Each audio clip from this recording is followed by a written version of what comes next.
Eu construí aquela igreja com as minhas próprias mãos. Preguei cada tábua do teto. Pintei cada parede. Chorei de joelhos naquele altar mais vezes do que consigo contar. E foi ela, foi aquela mesma igreja, quem me esqueceu. Meu nome é Jeremias Rocha. Tenho 69 anos. Fundei a Assembleia Esperança Viva há 42 anos, numa garagem emprestada no Capão Redondo, zona sul de São Paulo. Vi aquela igreja crescer, vi vidas serem transformadas, vi famílias inteiras se reconciliarem com Deus. Batizei mais de 300 pessoas, casei jovens que hoje são avós, enterrei irmãos que chamei de amigos. Mas quando eu fiquei velho, quando minha voz começou a falhar, quando meus passos ficaram lentos demais para a pressa do mundo, eles me tiraram do púlpito, sem festa, sem despedida, sem um obrigado, pastor. E o que mais doeu não foi perder o púlpito, foi o silêncio, foi o vazio, foi acordar todos os dias sabendo que ninguém mais precisava de mim. Mas antes de continuarmos, eu quero saber, de onde você está assistindo este vídeo? Comente aqui embaixo. Queremos levar a palavra de Deus a mais pessoas ao redor do mundo. Se inscreva no canal, ative as notificações e compartilhe este vídeo para que mais pessoas despertem para a verdade de que o propósito de Deus não tem prazo de validade, porque o que eu vivi depois daquele abandono mudou tudo. A Assembleia Esperança Viva fica na Rua das Acácias, esquina com a Avenida João Dias. É um prédio antigo, de 2 andares, com letreiro amarelo que já foi dourado. Hoje, as letras estão desbotadas. O V de Viva está torto, pendurado por um único parafuso. Ninguém nunca subiu lá para consertar. Eu passo por ali quase todo dia. Não porque eu queira, mas porque meu apartamento fica a 3 quarteirões dali. E no Capão Redondo, as ruas se cruzam de um jeito que você não consegue fugir do seu passado. Você vira à esquina e ele está lá, te encarando. O portão da igreja range, sempre rangeu. Eu sempre quis trocar as dobradiças, mas nunca sobrava dinheiro. Hoje eu olho para aquele portão e penso, talvez fosse bom que ele rangesse. Pelo menos alguém sabia quando eu estava chegando. Os bancos de madeira estão empoeirados. Dá para ver pela janela quando passo de manhã cedo. A luz do sol entra pelos vitrais e ilumina o pó que flutua no ar parado. Silêncio, eco, vazio. 42 anos atrás, aquele prédio era uma oficina mecânica abandonada. Cheiro de óleo, ferrugem, rato. Eu limpei tudo sozinho. Minha esposa, Marta, me ajudou a pintar as paredes de branco. Ela subiu na escada com a barriga de 7 meses, grávida do nosso segundo filho, e pintou o teto. Eu implorei para ela descer. Ela riu e disse, Jeremias, se Deus está construindo essa casa, eu vou pintar até o último canto. Marta morreu faz 6 anos, câncer. Nos últimos meses, ela não conseguia mais ir à igreja, mas toda noite, antes de dormir, ela pedia, Jeremias, me conta como foi o culto, quem estava lá, quem te pediu oração. Eu contava, tudo, cada detalhe, e ela sorria, mesmo com dor. Hoje eu moro sozinho, apartamento de 2 cômodos, 3º andar, sem elevador. A escada é íngreme, meus joelhos doem quando eu subo, mas eu subo devagar, segurando no corrimão, e penso, pelo menos ainda consigo subir. O apartamento é silencioso, tem uma mesa pequena na sala, 2 cadeiras, uma televisão velha. Eu ligo a TV aos domingos, às 10 da manhã, e assisto os cultos pela internet. Mega igrejas, pastores jovens, câmeras, luzes, bandas completas. Eu assisto e penso, será que Deus precisa de tudo isso? Não estou criticando, só me perguntando. Porque quando eu fundei a Esperança Viva, a gente não tinha nada, só tinha Deus, e era o suficiente. Eu me lembro do primeiro culto, 17 pessoas, sentadas em cadeiras de plástico emprestadas. Eu preguei sem microfone, com a Bíblia aberta nas mãos, tremendo de nervosismo e unção ao mesmo tempo. No final, 3 pessoas aceitaram Jesus. Uma delas era um garoto de 15 anos, magro, olhar perdido. Ele chorou tanto que eu achei que ele ia desmaiar. Hoje, esse garoto é diácono na igreja. Ele tem 45 anos, 2 filhos, uma oficina mecânica. Eu o vejo de longe, às vezes na rua. Ele passa de carro e acena, mas nunca para, nunca desce para conversar. Eu entendo, a vida é corrida, todo mundo tem pressa. Mas tem dias que eu fico parado na calçada, vendo os carros passarem, e me pergunto, será que alguém ainda se lembra de mim? A igreja cresceu, aos poucos, devagar, com muito suor e joelho no chão. Nos anos 90, a gente já tinha 100 membros. Construímos o 2º andar, fizemos uma campanha para comprar cadeiras novas. Marta organizou um bazar para levantar fundos. Ela vendia bolo de fubá na porta da igreja todo sábado. As crianças corriam pelo salão. Havia barulho. Havia vida. Hoje, o som que mais se ouve na Esperança Viva é o eco dos ônibus passando lá, o ronco dos motores, as buzinas, a vida acontecendo do lado de fora, enquanto lá dentro tudo fica parado no tempo. Eu acordo às 5:30 da manhã. Sempre acordei. Não consigo dormir até mais tarde. Faço café, sento na janela e fico olhando a cidade acordar. Vejo os catadores de papelão, os entregadores de pão, as mulheres indo pro ponto de ônibus. Vejo o mundo seguir em frente. E eu aqui, parado, velho, esquecido. Meus filhos moram longe. O mais velho está em Brasília, o mais novo, em Curitiba. Eles ligam no meu aniversário, mandam mensagem no Natal, mas a vida deles é lá, não aqui. Eu entendo. Eu sempre entendi. Mas entender não diminui a solidão. E foi numa manhã de domingo, enquanto eu passava em frente à igreja, que eu ouvi o som de vozes lá dentro. Risos, palmas, música, vida. Só que eu não estava convidado. Eu fiquei ali parado, do outro lado da rua, como um estranho, como alguém que nunca tinha pisado naquele lugar. As portas estavam abertas. Eu conseguia ver as costas de algumas pessoas sentadas nos bancos. Ouvia a voz do pregador. Não era a minha voz. Era uma voz jovem, firme, cheia de energia. Ele falava rápido. Usava palavras que eu nunca usei. Fazia piadas. As pessoas riam. Eu não reconhecia aquele som. Risos, dentro da minha igreja, sempre foram diferentes. Eram risos de alívio, de cura, de libertação. Não eram risos de entretenimento. Mas talvez eu esteja sendo injusto. Talvez eu só esteja velho demais para entender o que Deus está fazendo agora. Eu atravessei a rua devagar, cheguei até o portão, coloquei a mão no ferro frio e senti o peso de 42 anos. Pensei em entrar, sentar no fundo, só observar. Mas algo me segurou. Não foi timidez, foi vergonha. Vergonha de ser esquecido, vergonha de não ser mais necessário, vergonha de perceber que a obra que eu achava que era minha, nunca foi. Eu voltei para casa. Subi os 3 lances de escada, sentei na cadeira da sala e fiquei olhando para a parede, vazia, branca, silenciosa. E foi aí que a pergunta veio. A pergunta que eu tinha medo de fazer. A pergunta que eu vinha empurrando para baixo do tapete há meses. Sem o púlpito, quem sou eu? Porque a verdade é que eu sempre fui o pastor Jeremias. Desde os 27 anos. Minha identidade estava ali.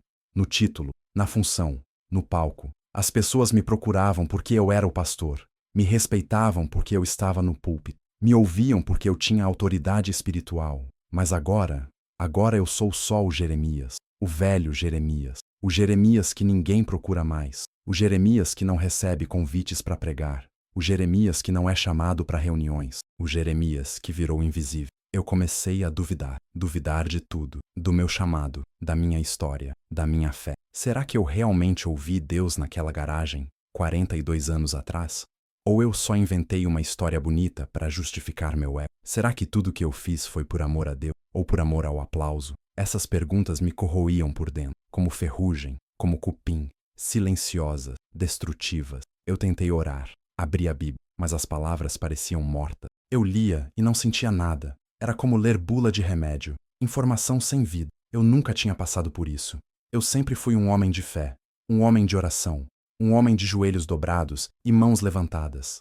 Mas agora, eu não conseguia nem fechar os olhos sem sentir um vazio enorme. Marta costumava dizer: Jeremias, você não é forte por causa da sua fé. Você é forte porque Deus é fiel. Eu repetia isso para as ovelhas. Pregava isso do púlpito. Mas agora, sozinho, sem Marta, sem igreja, sem propósito, eu não sabia mais se acreditava nisso.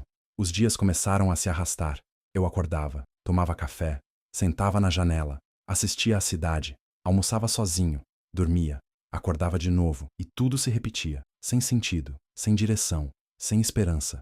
Eu comecei a evitar sair, porque toda vez que eu saía, alguém me via e desviava o olhar, ou pior, me cumprimentava com aquele sorriso educado, apressado, que diz: Oi, tudo bem, tenho que ir. Teve um dia que eu encontrei o Sebastião. Ele foi um dos primeiros diáconos da igreja, homem de oração, homem de guerra espiritual. A gente passou madrugadas inteiras orando junto, jejuamos juntos, choramos juntos. Eu o vi na padaria, ele estava comprando pão. Eu me aproximei, sorri, disse: Sebastião, como você está, irmão? Ele olhou para mim, deu um sorriso rápido, disse: Tudo bem, pastor, com licença, estou com pressa, e saiu. Nem me chamou pelo nome, só pastor, como se fosse um título vazio. como se eu fosse uma lembrança incômoda. Eu voltei para casa com o peito apertado, sentei na cadeira e chorei. Chorei como eu não chorava desde o velório de Marta. Chorei de dor, de raiva, de humilhação. E se eu te dissesse que cheguei a duvidar do próprio chamado, que cheguei a questionar se Deus realmente estava comigo, que cheguei a pensar que talvez eu tivesse desperdiçado minha vida inteira numa ilusão? Porque é isso que a rejeição faz. Ela não só tira o seu lugar, ela tira a sua identidade. Ela te faz questionar tudo que você já foi, tudo que você construiu, tudo que você acreditou. Eu estava perdido, sozinho, esquecido. E o pior de tudo, eu estava começando a acreditar que eu merecia estar assim. Mas o que eu não sabia é que Deus estava prestes a me lembrar de algo que eu tinha esquecido. Eu me lembro de um culto. Foi em 2003. Um domingo de julho, frio. Chovia forte lá fora. O tipo de chuva que faz você pensar 2 vezes antes de sair de casa. Mas a igreja estava cheia. Não tinha lugar para sentar. As pessoas ficavam em pé, encostadas nas paredes. Algumas sentavam no chão, perto do púlpito. Crianças corriam pelos corredores.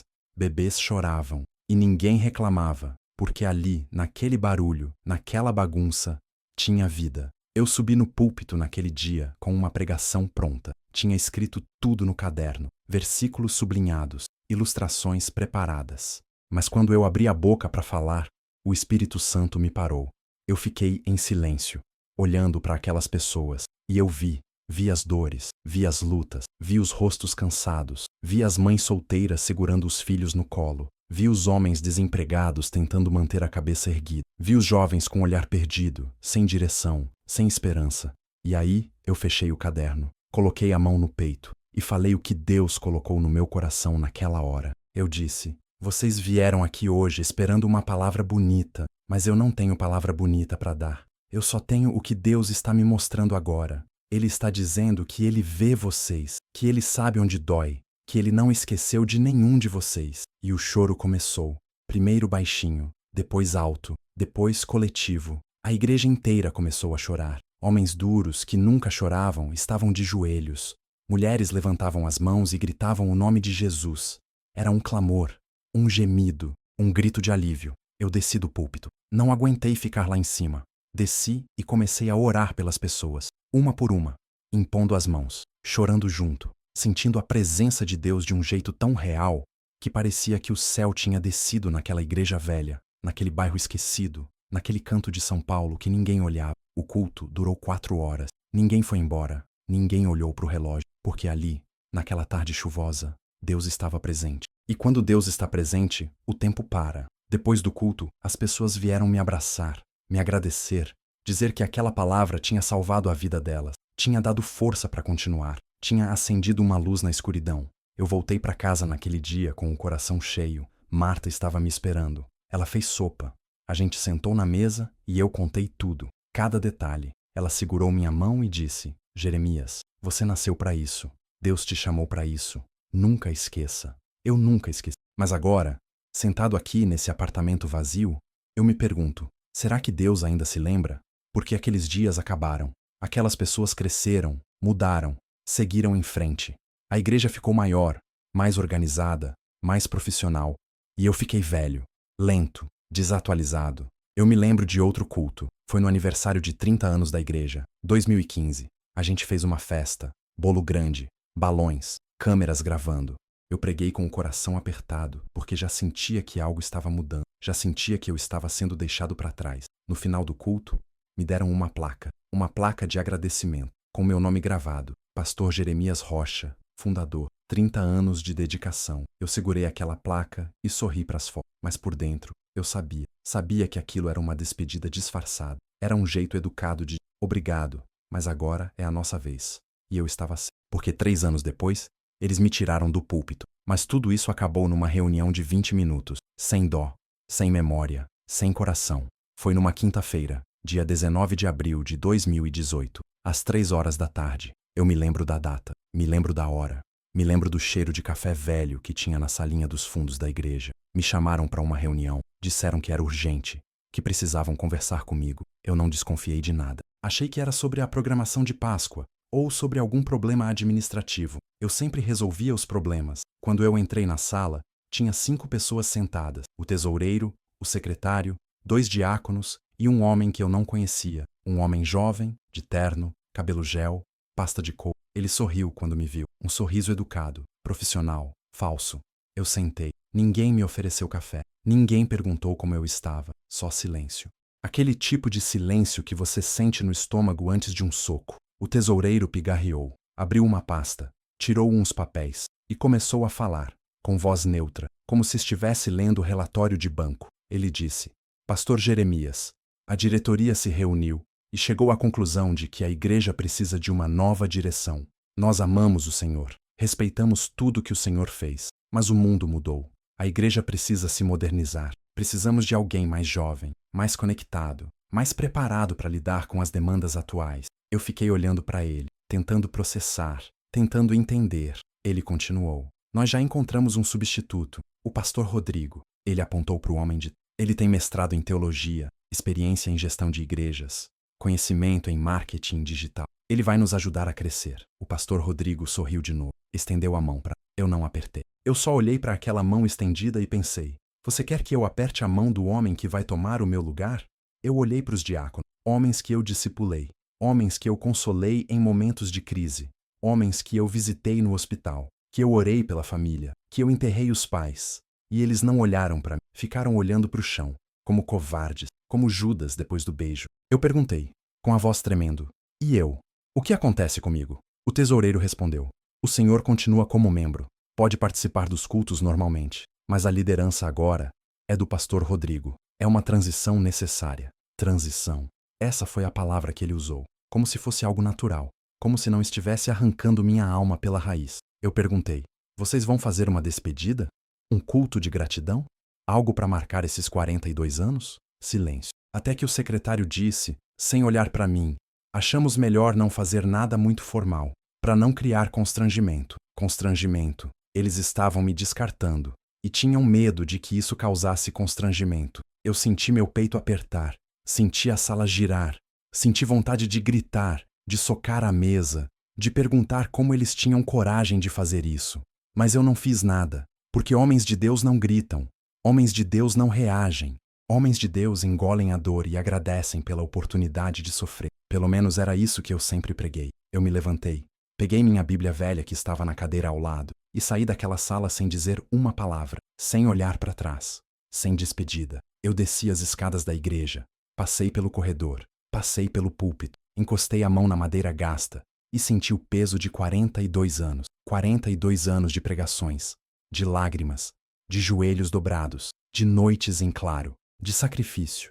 E tudo acabou em 20 minutos, numa salinha de fundos, com café velho e palavras frias. Eu saí da igreja. O sol estava forte, a rua estava cheia, ônibus passando, gente correndo, vida acontecendo. E eu ali, parado na calçada, sentindo que tinha acabado de perder tudo. Eu voltei para casa, subi os 3 lances de escada, sentei na cadeira e fiquei olhando para a parede, vazia, branca, silenciosa. Eu tentei orar, abri a boca, mas nenhuma palavra saiu, só um gemido, um choro seco, um grito engasgado que ficou preso na garganta. Eu gritei para Deus: por quê? Eu te servi a vida inteira. Eu sacrifiquei tudo por essa igreja, por essas pessoas. E é assim que acaba? É assim que tu me recompensas? Silêncio. Deus não respondeu. Ou se respondeu, eu não ouvi, porque naquele momento eu estava surdo, estava cego, estava morto por dentro. Eu peguei a Bíblia, abri em Salmos, procurei consolo, li sobre Davi, sobre Jó, sobre homens que sofreram e foram restaurados. Mas as palavras pareciam vazias, promessas antigas que não se aplicavam mais a mim. Eu fechei a Bíblia, coloquei ela na mesa e disse em voz alta: eu não sei mais quem eu sou, porque sem o púlpito, sem a igreja, sem o título, eu não era nada. Era só um velho cansado, esquecido, descartado. E foi aí que até Deus pareceu em silêncio. Mas o que eu não sabia é que Deus estava me preparando para algo que eu nunca imaginei. Eu comecei a andar, todos os dias, sem destino, só andava. Porque ficar parado dentro daquele apartamento era pior. Era sentir o peso do silêncio me esmagando. Eu saía de manhã cedo, quando o sol ainda estava fraco, passava pelas ruas do Capão Redondo, via os mesmos rostos, os mesmos vendedores ambulantes, as mesmas esquinas, mas eu era invisível. Ninguém me via, ninguém me reconhecia. Teve uma manhã que eu passei em frente ao mercadinho do seu Antônio, Ele estava organizando as frutas na calçada. Há 20 anos atrás, ele frequentava minha igreja. Era diácono, homem de oração. Eu orei pela primeira filha dele quando ela nasceu prematura. Passei madrugadas no hospital com ele. Vi aquela criança sobreviver. Vi ele chorar de gratidão nos meus braços. Eu parei na frente da banca dele. Olhei para ele. Esperei que ele me reconhecesse. Ele levantou os olhos, me viu e disse: "Vai levar alguma coisa?" Só isso. Nenhum pastor Jeremias. Nenhum como o senhor está. Nenhuma memória. Nada. Eu disse que não.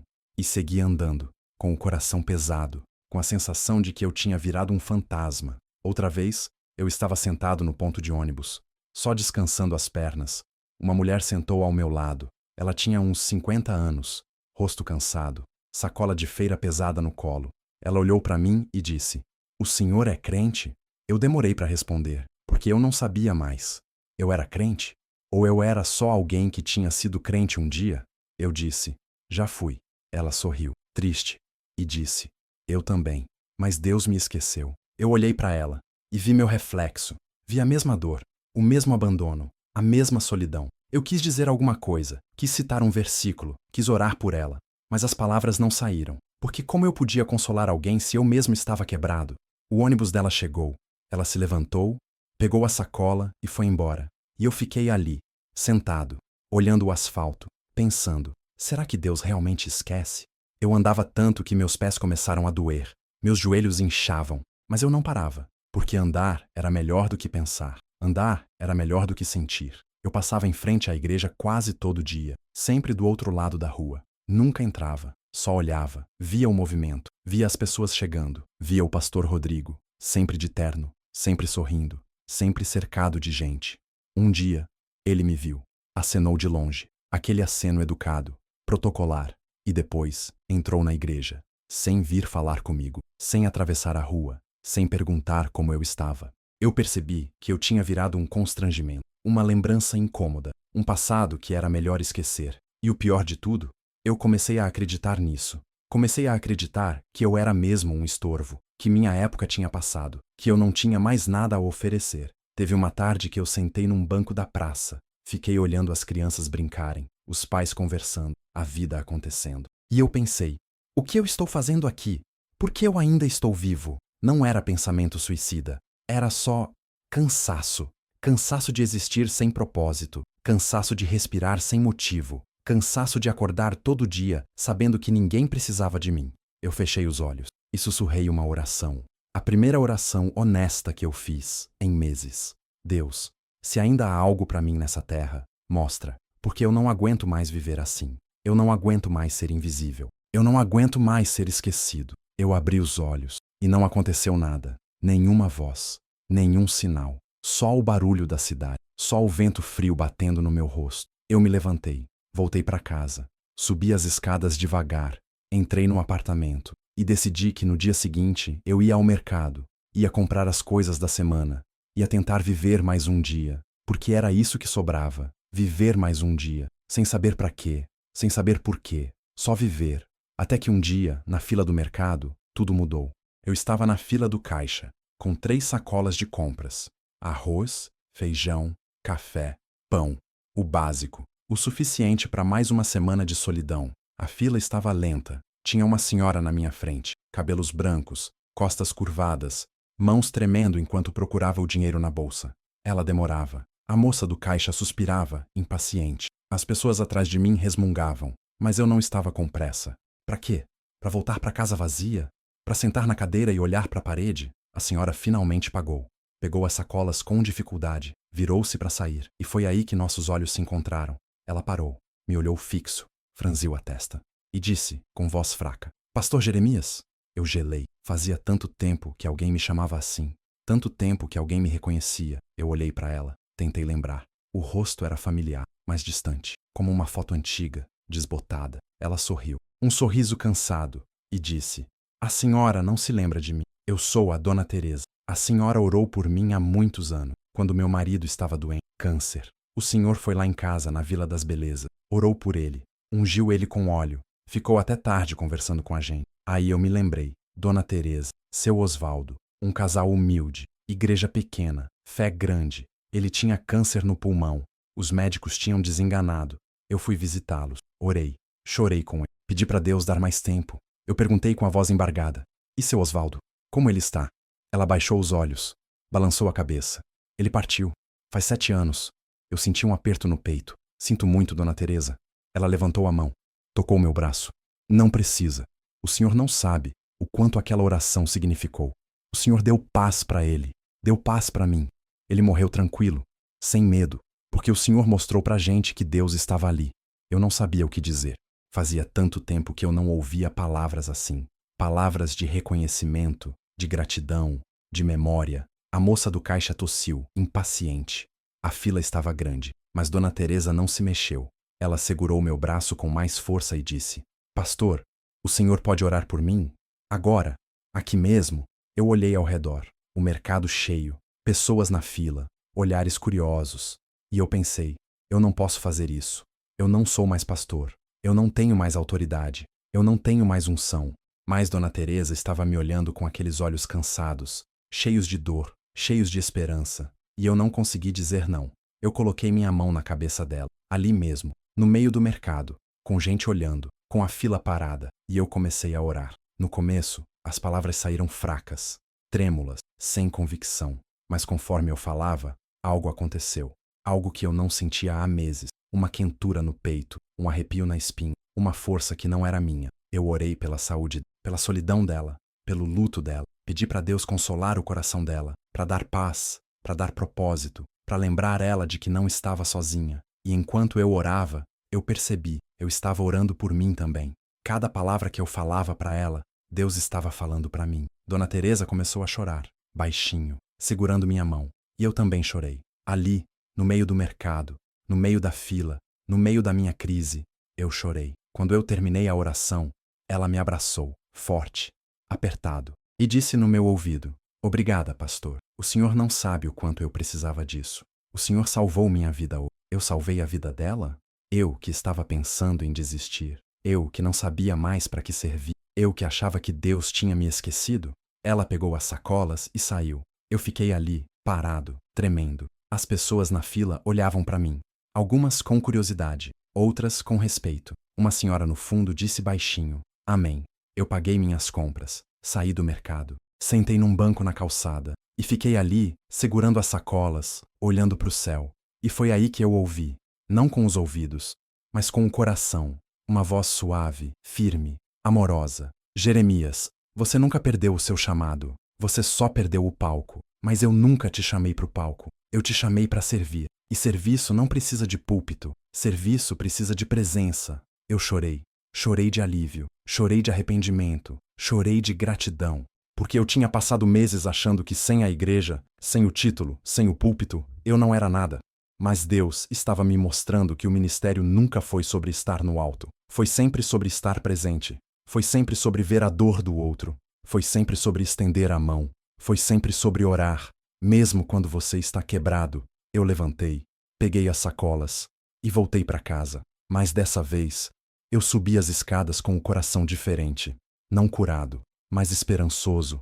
Não cheio, mas não mais vazio. Eu entrei no apartamento. Coloquei as compras na geladeira. Sentei na cadeira. Abri a Bíblia. E dessa vez, as palavras não estavam mortas. Elas estavam vivas, pulando da página, entrando no meu peito. Eu li em Isaías 46:4. "Até a vossa velhice, eu serei o mesmo, e ainda até as cãs eu vos carregarei. Eu o fiz.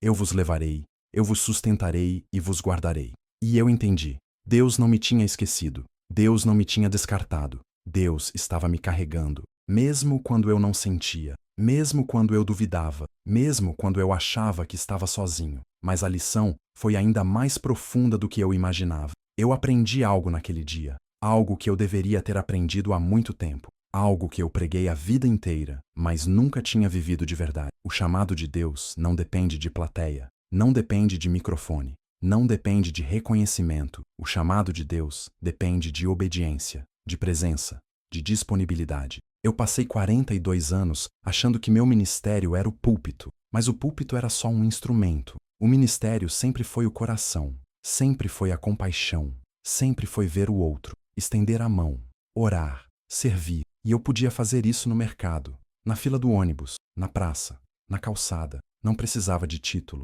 não precisava de cargo, só precisava estar presente. Nos dias que se seguiram, eu comecei a enxergar diferente. Eu saía para andar, e em vez de me esconder, eu olhava para as pessoas, via as dores, via as cargas, via os rostos cansados, e quando Deus tocava no meu coração, eu parava, conversava, perguntava: posso orar por você?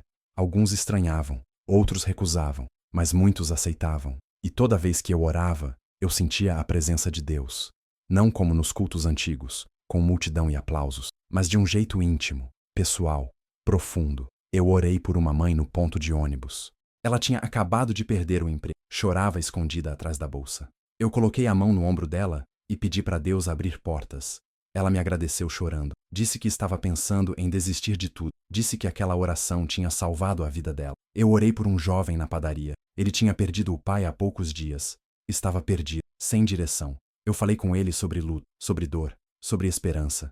Ele ouviu em silêncio. No final, me abraçou e disse: obrigado, Senhor. Fazia tempo que eu não conversava com alguém que realmente me entendia. Eu orei por seu Antônio, o dono do mercadinho. Ele finalmente me reconheceu. Pediu perdão por não ter me cumprimentado antes. Disse que estava com vergonha, que tinha abandonado a fé, que não se sentia digno de falar comigo. Eu segurei a mão dele e disse: seu Antônio, Deus não desiste de ninguém. Nunca. Ele chorou e voltou para a igreja. E foi aí que eu entendi. Deus não tinha me tirado do púlpito para me destruir. Deus tinha me tirado do púlpito para me ensinar, para me humilhar, para me quebrar, para me reconstruir de um jeito novo. Porque quando eu estava no púlpito, eu tinha poder, tinha autoridade, tinha controle.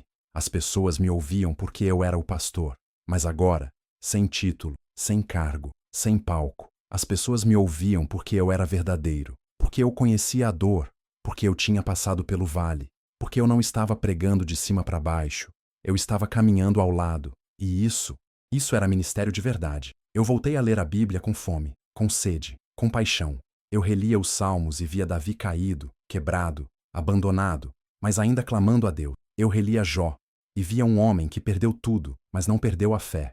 Eu relia Jesus e via um Deus que deixou o céu, desceu à terra e serviu, lavou pés, tocou leprosos, chorou com os que choravam e morreu como um criminoso. Jesus nunca teve púlpito, Jesus nunca teve igreja, Jesus nunca teve título, mas Jesus teve o maior ministério da história, porque Jesus teve presença. E eu finalmente entendi o que Marta tinha me dito anos atrás. Jeremias, você nasceu para isso. Ela estava certa. Eu nasci para servir, mas eu tinha confundido servir com brilhar. Eu tinha confundido ministério com palco. Eu tinha confundido chamado com aplauso, mas Deus me corrigiu, com dor, com abandono, com humilhação, mas me corrigiu e me restaurou. Hoje, eu ainda moro no mesmo apartamento. Ainda subo os mesmos 3 lances de escada. Ainda vivo sozinho, mas não estou mais vazio, não estou mais perdido, não estou mais esquecido, porque eu descobri que Deus nunca me esqueceu. Eu é que tinha esquecido de Deus. Eu tinha colocado a igreja no lugar de Deus, tinha colocado o púlpito no lugar de Deus, tinha colocado o reconhecimento humano no lugar da aprovação divina. E quando tudo isso foi tirado de mim, eu finalmente vi Deus, puro, simples, presente. Eu não voltei para o púlpito, não fui convidado. E tudo bem, porque eu não preciso mais. Meu púlpito agora é a rua, meu altar é a calçada, minha igreja é o mundo, e minha congregação são os esquecidos, os invisíveis, os que ninguém vê. E sabe de uma coisa? Eu nunca fui tão feliz, nunca me senti tão útil, nunca estive tão perto de Deus. A Bíblia diz em Isaías 46:4, até a vossa velhice eu serei o mesmo, e ainda até as cãs eu vos carregarei. Eu o fiz. Eu vos levarei, eu vos sustentarei e vos guardarei. Deus não descarta ninguém. Deus não aposenta ninguém. Deus não esquece ninguém. Ele pode mudar o cenário, pode mudar o método, pode tirar o palco, mas ele nunca tira o chamado. Os homens podem te tirar do púlpito, mas não podem te tirar do propósito. E se você está assistindo isso agora e está se sentindo esquecido, descartado, invisível, eu quero que você saiba, Deus não terminou com você. Ele está apenas te preparando para algo novo, algo maior, algo mais profundo. Não desista, não pare, não se esconda. Levanta, olha ao redor e serve, porque o mundo está cheio de Donas Terezas esperando por uma oração. Está cheio de gente quebrada precisando de alguém que enxergue a dor delas. E esse alguém pode ser você. Antes de você ir, eu quero saber: você já se sentiu esquecido por Deus? Você já passou por uma dor parecida com essa? Conta aqui nos comentários. Eu quero orar por você. E se essa história tocou seu coração, se inscreva no canal, ative o sininho das notificações, deixe seu like e compartilhe com alguém que precisa ouvir isso, porque juntos vamos levar a palavra de Deus a mais pessoas ao redor do mundo. Pessoas que precisam saber que não estão sozinhas, que não foram esquecidas, que ainda têm propósito. Que Deus abençoe você. E lembre-se, o chamado não depende do palco, depende da presença.